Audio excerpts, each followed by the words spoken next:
Welcome back to the graveyard, everybody. My name is Mads, and today we are going to be discussing a staple of the goth community. One of the biggest staples of the goth music genre is Sisters of Mercy, and that is the topic for today's video. I thought that it would be interesting to do a deep dive on them because even if they're not your favorite goth band, even if you don't really like them that much, if you're a goth, you know who Sisters of Mercy is, and you know what they've done for the subculture as a whole. To begin, although Sisters of Mercy are a very popular band, both in and outside the goth community, they were not the origin of goth music, and I have seen some people who misunderstand and think that they were. They were a very early goth band, it's true, but they did not originate the movement. In fact, there's actually a lot of debate as to who did begin the movement, even what decade it started in. There are some goths who would say that the goth movement originated in the late 70s because that's when Joy Division came onto the scene. Some people say it's the 80s because that's when the big wave of goth musicians came onto the scene. There were a lot of them all at once. A lot of them were playing in places like the Batcave and other alternative kind of clubs that hadn't really existed up until that point, full of darkly inclined people doing our little swaying dances together. Another reason I think that people mistaken Sisters of Mercy for being the origin of goth music is because of the fact that they did come into being right at 1980. Right on that dot between the 70s and the 80s. That's when they originated, although they definitely were not a household name yet, and they certainly weren't, breaking barriers on the charts or anything just yet. Actually, one of the coolest things about them, in my opinion, is the fact that they started in a way that isn't generally possible anymore. Nowadays, if you are some kind of musician, there's two ways you are potentially going to become famous. The number one way is being a Nepo baby. Unfortunately, that is the main way. Even the people who create music and try to claim that they're not Nepo babies, that they had to earn it, you find out that they've been lying about like an uncle of theirs or something being some A-list celebrity who funded everything they needed to get into the spotlight. Or if you're very lucky and the algorithm gods are working in your favor, if you happen to go viral on social media, but that does not happen very often, and you don't reach quite that same peak of fame that the Nepo babies do from that. You will gain an audience for sure, and they will be very loyal to you, but there's quite a difference between selling out a giant auditorium as an A-lister and, selling out a bar. That's not to say that those bar bands are bad. Please don't take that the wrong way. I love some of them. I'm just saying that if you are making it big on social media, it's going to take a lot of effort to make the same amount of ticket sales as the Nepo babies. So what do I mean by Sisters of Mercy came into being in a way that's almost impossible now? Well, in the 70s and 80s, whenever a bunch of friends got together and decided that they wanted to create a band, basically they all went about it mostly the same way. They would gather whatever gear they could to make music with. They would make sure at least one of them could carry a tune, and they would book gigs at open mic nights and bars and stuff. Anyone who was okay with them coming in on a Friday night and singing to a bunch of drunk people, that's what they did. And some of them spent years doing that before they got their foot in the door. Some of them were even told they'd never make it big. Look at people like David Bowie. He had been doing the bar band scene for years and years with label after label saying, we don't want to sign you. Your sound sucks. No one is ever going to want to listen to Ziggy Stardust and the Spiders from Mars.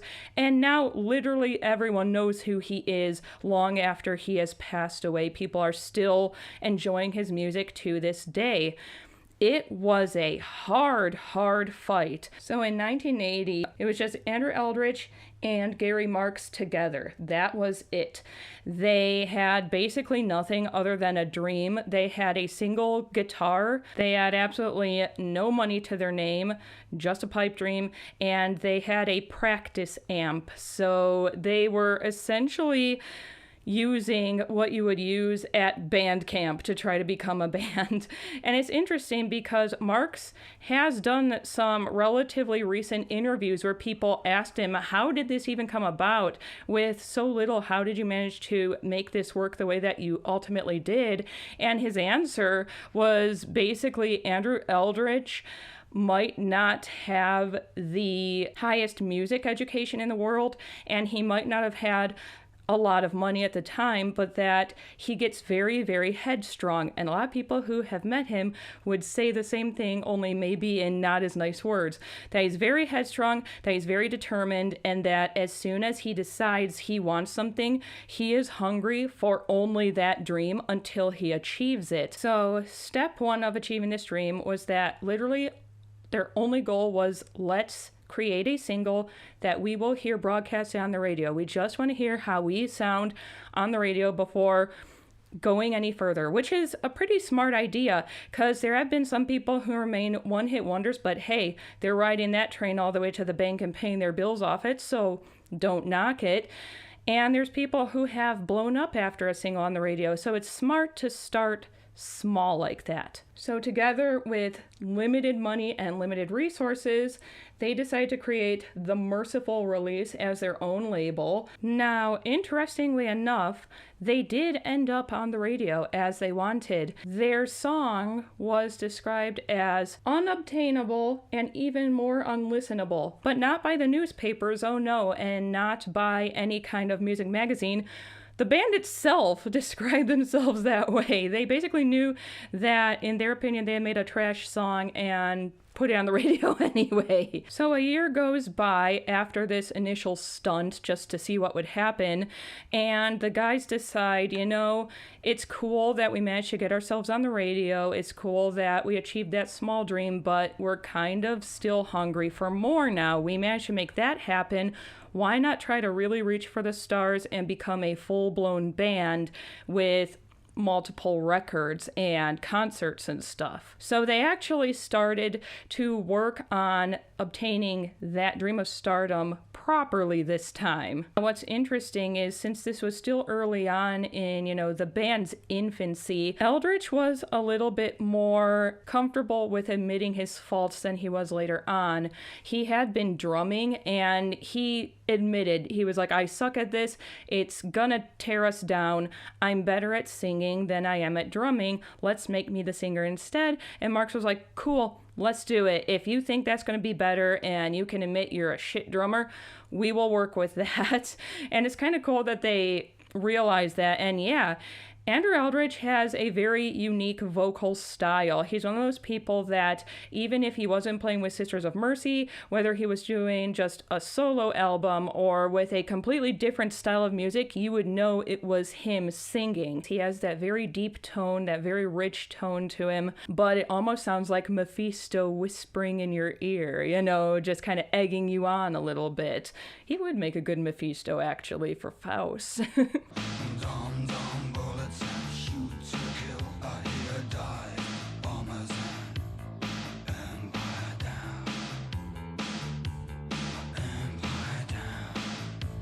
A year after that initial, let's hear ourselves on the radio, they invested in something called a Dr. Avalanche drum machine.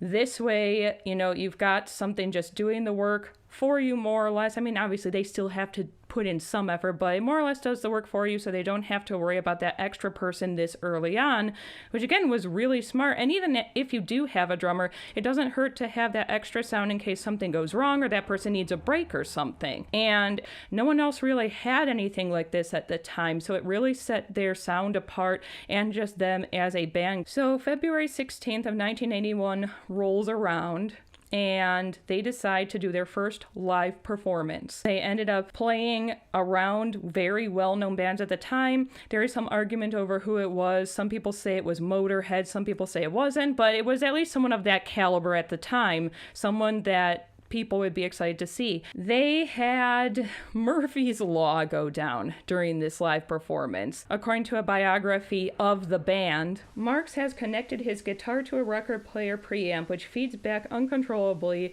and Eldridge has shifted the vocal echo into overdrive. It's metal dub without any spaces on a shuddering mechanoid backdrop. The first ever set kicks off with a twisted cover of Cohen's Teachers and ends with a juggernaut howl, which might have been Silver Machine, but was in fact Sister Ray. The audience gets the point. And hilariously enough, you'd think that this would all have been enough for people to just swear off of them forever as a band, be like, these people did not take this seriously. They weren't ready at all for a professional set. Fuck them, basically. But that's not what happened. What happened is very similar to what is still happening with Sisters of Mercy even now. People were split 50-50. Half of them thought these guys have the coolest sound we've ever heard. They're so different. They're so unique, even from other people who were making gothy music at the time. We love this. And then there were people like, these people are ass, and we never want to hear this crap again. Get it off the stage. And gaining those few supporters that they did, despite all of their technical errors that night, helped them to refine their skill. They learned a lot from this issue. They learned what their audience wanted to hear, and within another year in 1982, they ended up making Single of the Week in Melody Maker, which is awesome. That is quick success for any band, let alone one who had an opening that difficult. And for the next 3 years, they continued on that upward trajectory. They kept making Single of the Year. They kept on making charts. And what's cool about that is not only did that help to really boost the goth music movement, because people wanted to hear them who were in that subculture, people were loving the way that they looked, so it helped develop that kind of tready goth along with people like Susie Sue. Not only did they help the subculture move steadily forward, but the fact that their chart topping means that even mainstream audiences enjoyed them in some capacity. They thought they sounded interesting, so they were doing well. Even the BBC would help to let people know that they were going to be releasing new singles here and there. And all of this only happened because two friends wanted to hear themselves on the radio just once in their life, and one of them refused to ever give up on any dream that he had. Now, for the first 3 years of their fame, Sisters of Mercy did do something that a lot of newer bands do, which was play a lot of cover music. And there's nothing wrong with that. A lot of people start with that, you know, as I put it before, bar band type sound, where you're like, hey, these are popular songs, let's go ahead and do them because we know for a fact people already like these. We'll just do it in our sound instead. Well, they really started going crazy after starting to slowly shirk that and start playing their own music. And then in 1983, they came out with Temple of Love.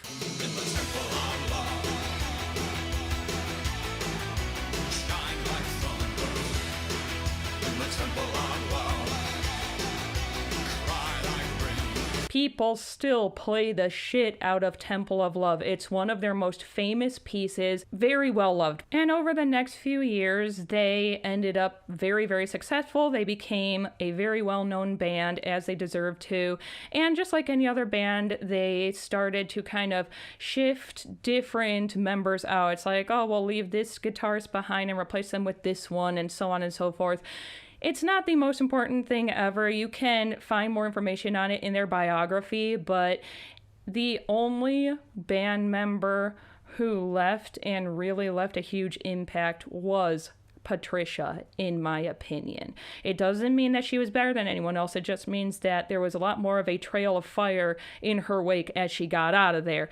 But we're not quite there yet. In 1985, they actually got to celebrate an enormous victory for any band. They got to play at Royal Albert Hall. Royal Albert Hall is like the we have made it peak of any musician. To get there is to basically achieve musicians' nirvana. And not only was it already amazing that they made it that far, but it was also going to be recorded. And people were freaking out in the audience. And up to this point, Eldritch always had this same thing that he did at the end of any concert. He would say good night to everyone before leaving the stage.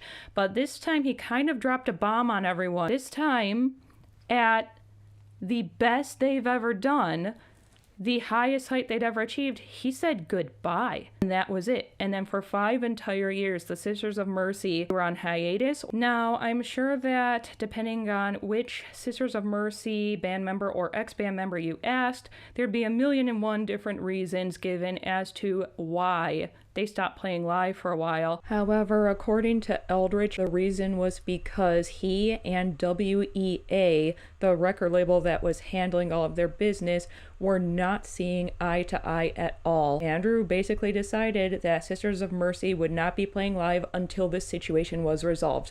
However, they did continue to make music, they just didn't do any concerts at the time. A year later, in 1987, while they were quiet from touring, Andrew Eldritch started to really get freaked out because he started realizing that if people weren't going to get to hear their favorite band legally, they were going to find their own means of doing it. And they became incredibly bootlegged. In fact, they were considered the most bootlegged band at that time, which, when you're still a relatively young band and you've only started really going up your upswing, you don't really want that to be what you're known for, that people just steal your shit all the time. So yeah, he was kind of sweating by now. Now, while this was going on, Andrew Eldritch was residing in Germany at the time, and no one in England really knew what happened, and tabloids went everywhere from, oh, he's just retired and the Sisters of Mercy as a band is over, to Andrew Eldritch is dead. Around this time comes the big one, the one everyone knows, arguably probably the first song from Sisters of Mercy any of us ever hear. This Corrosion hits.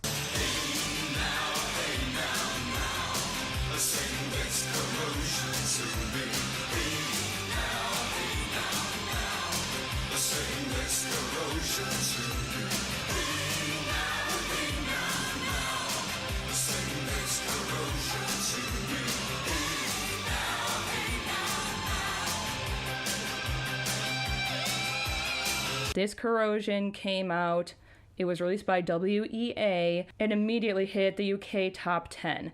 It was the #1 alternative record in America, even though no American record company would support them at the time, so wow, good job on you. And let's face it, even by today's standards, that music video slaps. People loved the shit out of it then, and people love the shit out of it now. It's so gritty and dirty, and it looks like it's literally taking place somewhere underground where you're not supposed to know about it, like only those who know where to find it. And that made it so cool and so fun and almost devious feeling, and even the song itself feels so devious. And after that, they continued to make more records like Floodland, and of course people loved the shit out of that as well. Now, this all took place in 1989, and I mentioned before that I think nobody left the band in as much fiery aftermath as Patricia Morrison. And that's because by 1990, she had already been replaced, even though she'd been the face of the music videos. And some argue, although it could be true, might not be, she was even the inspiration for some of their hit songs. She left.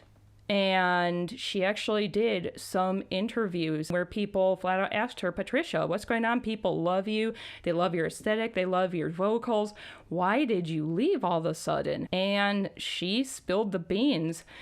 Already, Sisters of Mercy years earlier had lost a guitarist over unresolved issues with Eldritch. She decided to take it a step further and say, the bitch wouldn't pay me. I've been here making him sound even more excellent, giving a beautiful feminine aesthetic to the band and to the music videos. I know people love me, and he won't pay me. She just let it loose to the world that Andrew Eldritch is someone who pockets the money and goes and doesn't pay his bandmates adequately. It has followed him for decades, that now people know him as this guy who only cares about himself and his own self-interests. And that's part of why I said that the fact that he gets very headstrong and very determined to chase his dreams at whatever cost, that comes with a downside. You can't just neglect your fellow bandmates. You are not the only member of this band. Bands change vocalists all the time. Whether you were the original or not, you are replaceable. It's scary to think of, but you are replaceable if you work in the arts, in any artistic category. And that's something he didn't seem to understand. And I'm glad that she had the courage to say that, because that could have wildly backfired on her. People could have been like, no, we've loved Andrew forever. This woman is a liar. Nobody listened to her. But I mean, the fact that even today people are still backing her says a lot about how people think about her. So for the next few years, things continue to pop off for them. They're a very well-known and very well-loved band at this point. They're pretty famous, especially within the goth community, but also in other alternative rock communities. They're playing live shows again. They're touring with bands like Depeche Mode, which is always great. They're making songs that are absolute fire, that people are loving. Everything is going well. They're making more and more money, and those dreams are coming true. Until once again, things aren't quite good enough for Andrew. In 1994, he started getting into tiffs with East West Records, and whatever came of this, apparently, according to the band's biography, since Vision Thing, the band have been, quote, seriously underwhelmed. I don't know what this man said to this label, but apparently it blew up in his face a little bit. Over the following 2 years, Andrew continued to argue with that label and cause problems with them. He wouldn't even speak to East West, no matter what they tried to offer him, so the band was just kind of in this weird record limbo at the time. During this time, they weren't completely destitute or anything. They were still playing a lot of outdoor music festivals, which I think they kind of excel in. So they were still doing that. They were still producing and everything, just the issues at them record labels. And this is something we see a lot once a band becomes world famous and knows their worth. The record label wants to continue to make good money off of them, so they have their ideas on what will continue to keep them in the spotlight and making millions and millions of dollars, but the bands themselves start to butt heads because they want to keep that creative freedom and do what they want to do. It's similar to what you see with traditional publishers and authors that, for example, toward the end of Anne Rice's life, she said she was not proud of her final 2 Vampire Chronicles books. She didn't even want to write them. She hates how they turned out, but she had to because she had a traditional publisher who told her she had a certain amount of time when she needed to finish an entire novel, whether she liked it or not, and it was getting put out into the universe. And it's really sad that people get caught up in this, because a lot of people think you need things like a record label in order to become big, and to an extent you do. They're kind of a necessary evil. That's how you get your gigs. That's how you get your recording contracts and stuff.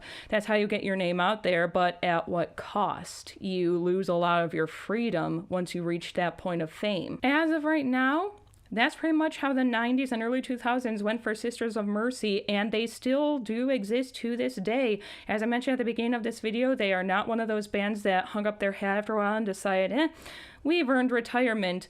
They are still touring. They are still doing live concerts and outdoor events. Andrew Eldritch still does some meet and greets, although, interestingly enough, a lot of people in the goth community who have some kind of social media platform have mentioned the fact that whenever people within our community have met Andrew Eldritch, it has not been a positive experience. A lot of people say he's an asshole to their face, that he's really insulting, that he's just nasty. I don't know why. I never understand when a celebrity behaves that way, because you literally have nothing without your fans, so you shouldn't be repelling them, especially deliberately repelling them. But basically everyone has said that they've had nothing but horrible experiences when they meet him, and he's definitely a don't meet your idols kind of situation, until very recently. in the past, I'd say 5 or 6 years, a few people have met him at meet and greets after shows, and they said he's actually softened up quite a lot. I don't know if it's age, I don't know if it's the fact that they are still a famous band, but definitely not their peak anymore, and maybe he's realized that, and that he does actually need us to show up now and, pay for tickets for him to continue to make any money.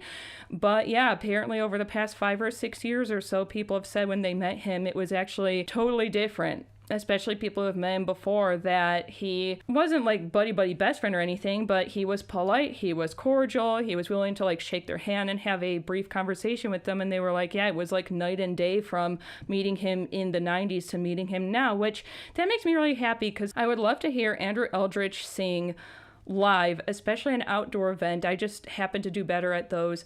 And the idea that if I run into him afterward, it's not going to just ruin my day is always very good to know. But yeah, I mean, I left a lot of information out of this video because if I didn't, it was going to be a 3-hour long video.